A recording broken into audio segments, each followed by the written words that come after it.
Hi,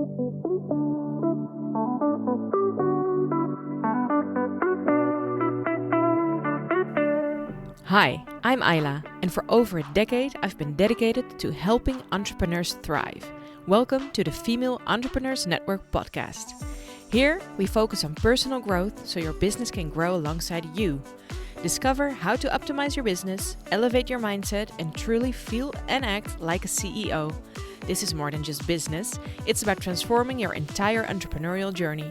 Join me on this path to unlock your fullest potential.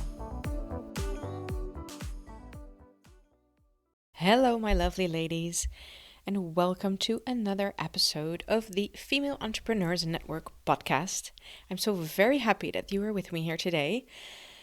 It's so nice to make a podcast and think about all the things that I want to record in the future and who's going to listen to them and what's the effect's going to have on them.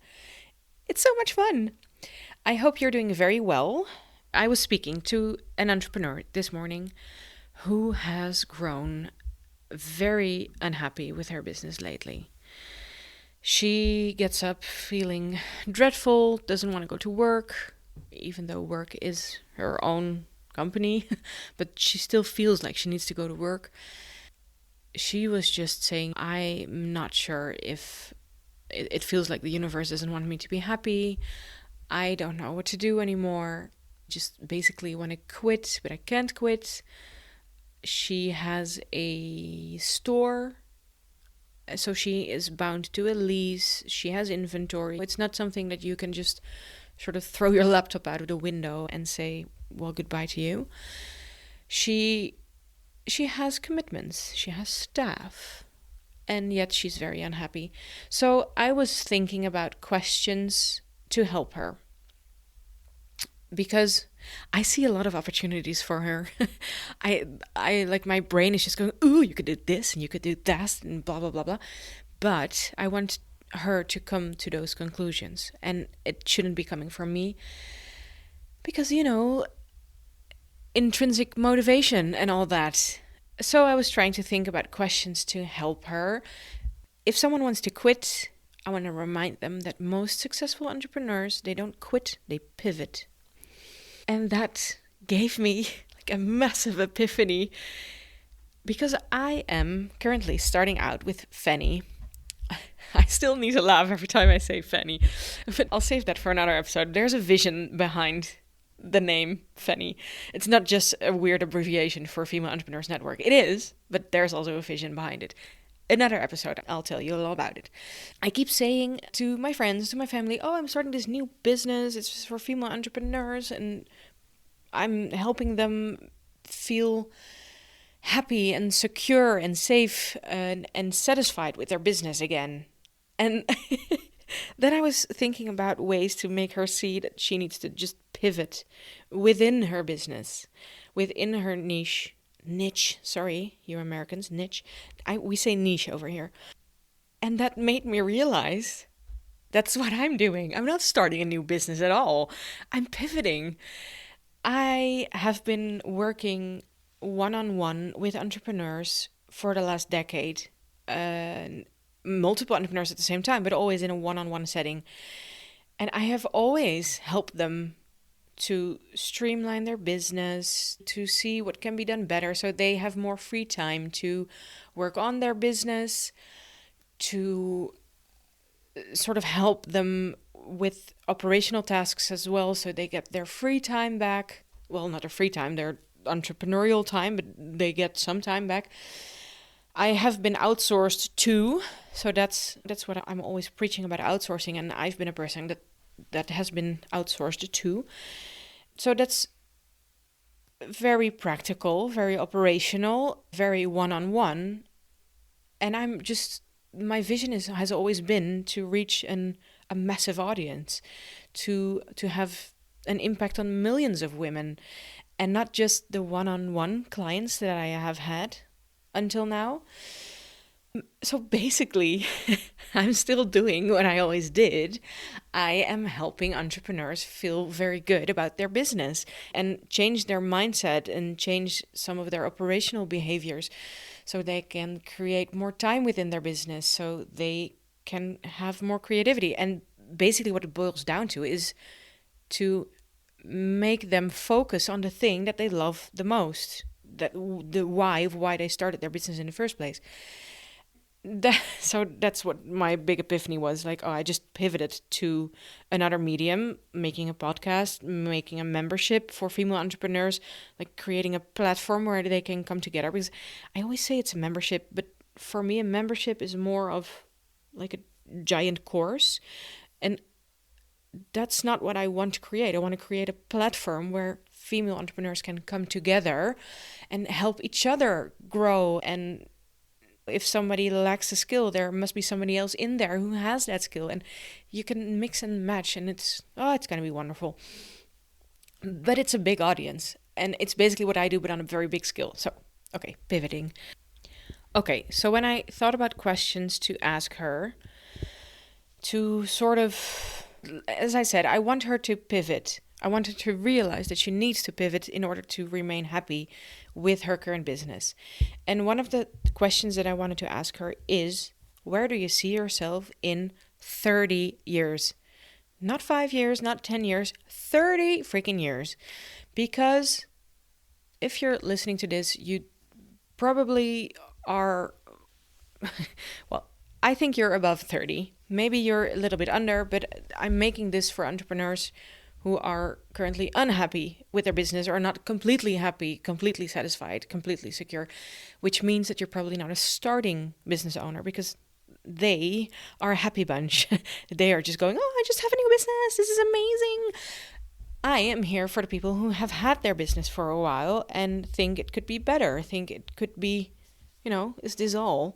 So I'm just going to say you're probably a woman over 30, which means that you will probably still be working 30 years from now, 20 years from now.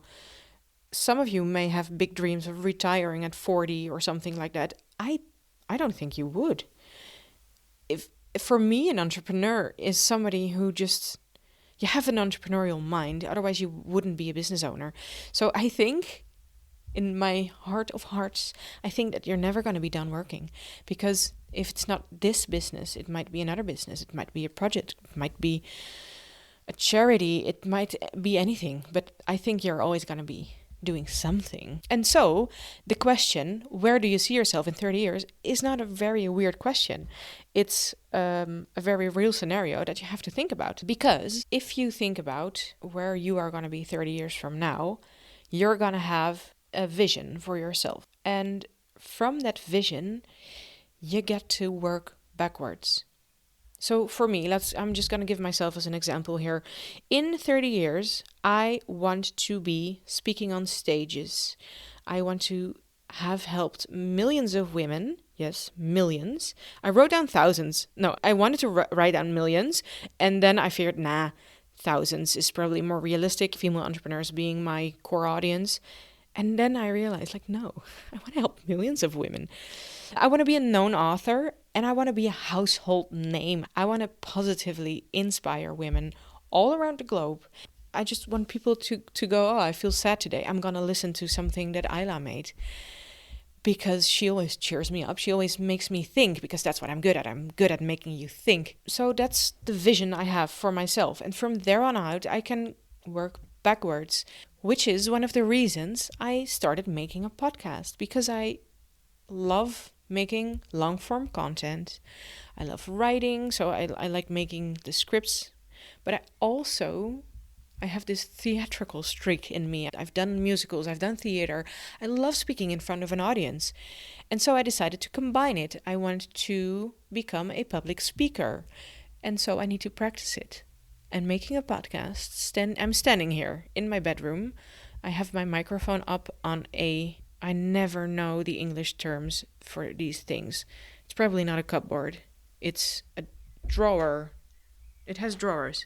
It has 3 drawers. And my microphone is standing on top of it. And I'm basically looking at the wall and I'm imagining a room full of people. That's how I'm practicing for my vision that I have of me being a public speaker. And if you're listening right now, you're just going, you're not very good. No, it's true, because I'm very tired and my mind is all over the place today. Anyway, vision, and you got to work backwards from there. So if you, for example, have a catering business and you're currently catering to local events, but you see yourself being a private chef for the rich and famous, then that's something you can work towards by, for example, becoming very active on social media, creating a big audience instead of just your local businesses, so you can be known for, I don't know, your signature pink dishes and get into oh my god, I'm just making it up as I go. You get the picture. If you have a vision, you can work backwards from there. Most entrepreneurs only have short-term visions, missions, strategies for their businesses. For example, you want to get X amount of clients, you want to get X amount of revenue, you want to sell X amount of X. But successful entrepreneurs, they have a vision of where they want to be in the long run. They have a vision for the future. So, for example, I looked up Lululemon's vision because for some reason Lululemon was in my head. And what if next week there is a scientific discovery that doing yoga is very bad for you, and suddenly the whole world doesn't want to do yoga anymore, and everybody's like, get rid of your yoga pants right now. For a brand as Lululemon that's known for their yoga pants, that would suck.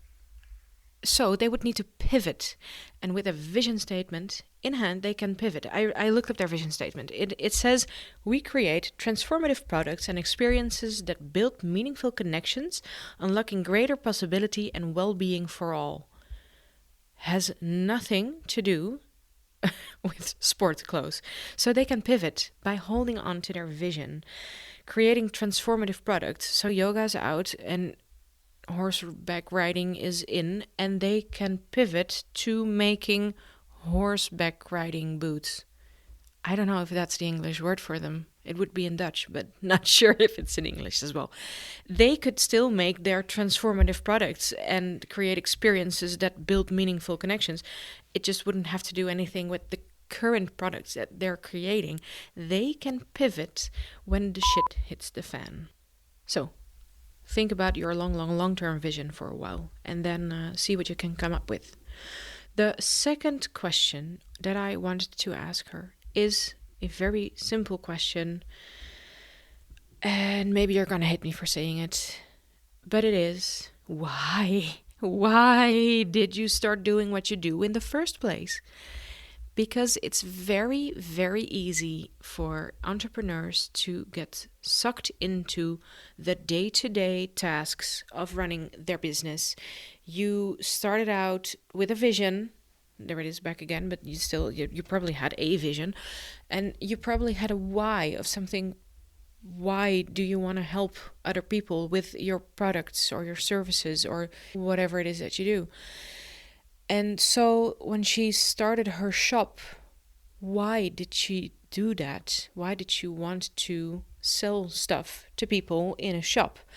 Maybe, like, the reason I'm asking for a why did you start to do this in the first place is because it gets you out of your mind thinking about your staff that you need to manage, the finances that aren't going as well as you planned them to be, the lease that you're stuck with, and the location of your shop that's suddenly not as great as it used to be, or you just lost the pink glasses, like what do you say that in English? Yeah, I think it's rose-colored glasses, and just pink glasses. And you saw everything through them when you first started your business, and I need you to put them back on and to see why did you start what you're doing today. And when you get back to that, it's easier to start taking tasks off your list of saying, okay, so I'm gonna just quickly think of an example again, because examples work. Actually, I'm just gonna stick with my catering example from earlier. So you're a caterer, you are successful in working out your vision, so you're now a private chef for the rich and famous, and suddenly you're very unhappy because it turns out that dealing with the rich and famous is very complicated.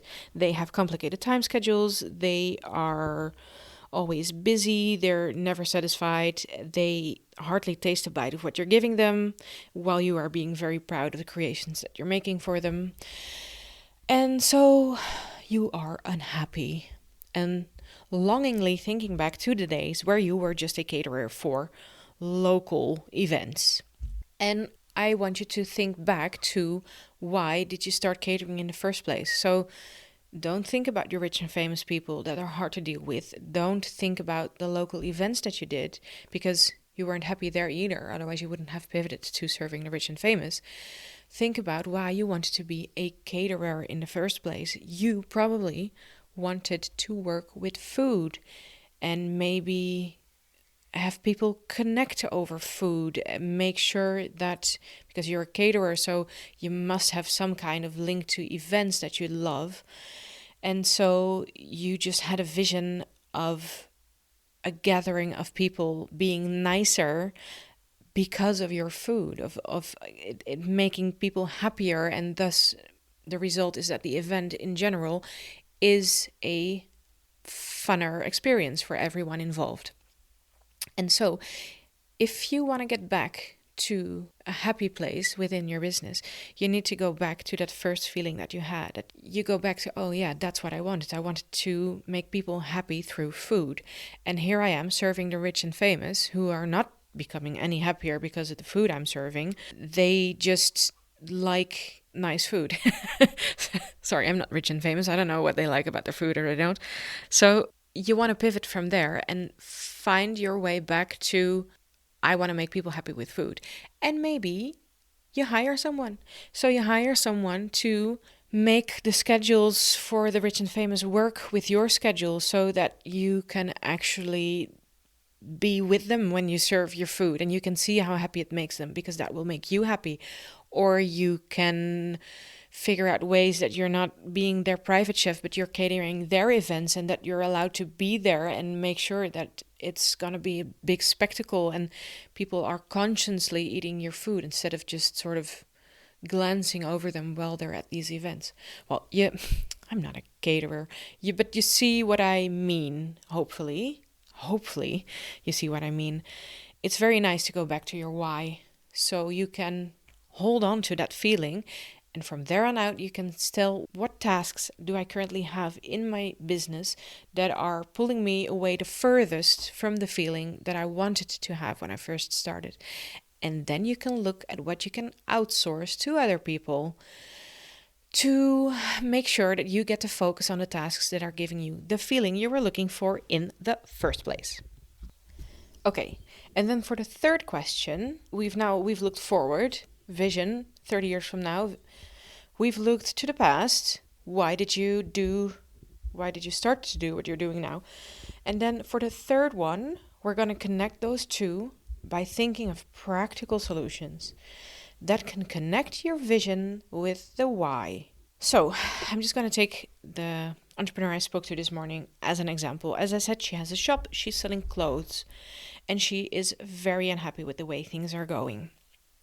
Imagine that her vision is that she always wants to make sure people are dressed very nicely, that she is known for her elegance and taste, and that people turn to her for advice about looking great. And imagine that she started her shop because she wanted to be in fashion.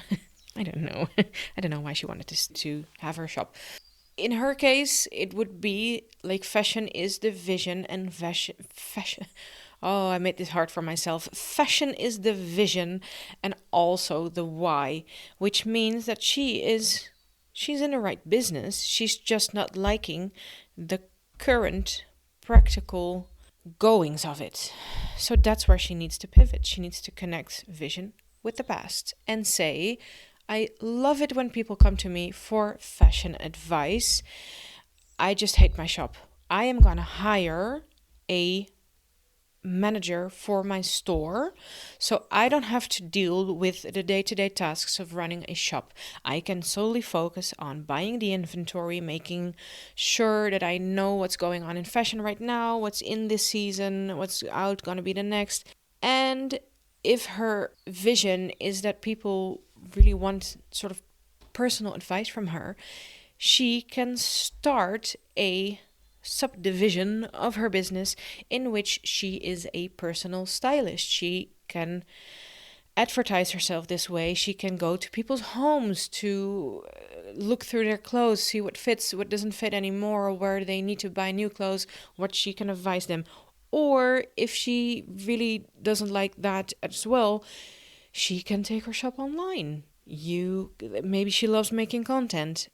Find the stuff that you like. If she loves making content, let her make a lot of content and let her sell her clothes online. Doesn't mean that she needs to give up the store, not at all. You can combine those two very, very well, as long as she hires someone to take care of the store for her. And this may feel counterintuitive to a lot of people, because if you're not happy with your business in the way she is, like she's really hating it right now, you don't want to put in more money to it. So it feels counterintuitive to hire someone and to allocate a part of your budget going there. But remember, if you say no to something, you say yes to something else. There's a divine balance going on here. If you're saying no to giving part of your finances to hiring somebody else, you're saying yes to doing all these things yourself. And that's something you don't want. So you're saying yes to paying somebody to do the things that you really hate, which means that you don't have to be there anymore and you can focus your free time on something that you love. And this is going to boost your business doubly, because you are going to put in all those good vibes that you just refound because you went back to your why and you connected it to your vision.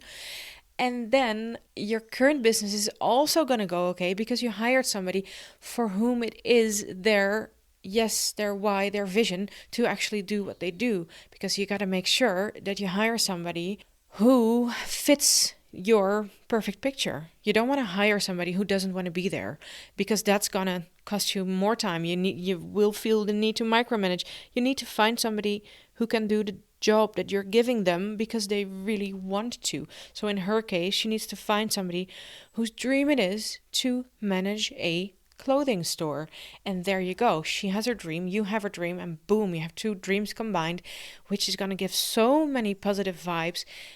And it's just going to mix together and, make it go up, up, up for everybody involved. And that's the most important thing. Everybody in this scenario is going to be happy with the way things are turning out. Now, I know that thinking about these practical solutions can be very complicated for a lot of people, because when you're stuck in your head, you're stuck in your business, very often you don't see a way out. You don't see the possibility to selling your clothes online, to becoming a caterer for the rich and famous. You don't know how you're going to get there. You just know that the current situation isn't where you want to be. This is the part where you ask other people for help as well, because people are going to say things to you that you just didn't think of. And don't be afraid to put yourself out there and ask for help, preferably to entrepreneurs. I know from experience, when I ask my friends who are in corporate jobs, when I ask them questions, they just go, because they don't have the entrepreneurial mind. Love them to bits, but their minds work differently. So make sure you ask female entrepreneurs or male entrepreneurs, do whatever you wish, for help, because they can often see things that you can't. If you are stuck, ask me. I'm happy to help. It's one of my superpowers to sort of look at a problem in a way that you wouldn't be able to. And I'm just going to say it's one of my superpowers. So shoot me a message and I'll see if I can maybe give you a new insight into your current situation. I'd be happy to help you. Furthermore, I am going to put a link in the show notes of this episode that will guide you towards the subscription page for the new platform that I'm building. It's going to go live soon. I am just in the phase of building it up and I want to test run in it with a bunch of female entrepreneurs, because as I said, I have this vision of a platform for female entrepreneurs where we can help each other. So this would be like a great place where you can just go, I'm stuck. Can somebody else give me just a hint of what I should be doing? I don't know yet what it's exactly going to look like. So I'm looking for a group of female entrepreneurs who want to go on this adventure with me, and we can pivot as we go, as that's the theme of this episode. So yeah, link is gonna be in the show notes. I would love to see you there. If you have any comments, any questions, please shoot me a message. It'd be lovely to hear from you. All right, have a lovely day. Bye bye. Thank you so much for listening to this episode of the Female Entrepreneurs Network podcast. I hope you loved what you heard today. And if you did, it would mean a world to me if you could leave a review. Because believe it or not, reviews on podcasts are actually still used to make sure more people get to see this podcast in their screens and maybe click on it and learn something as well. Thank you so much, and I'll see you in the next episode. Bye bye.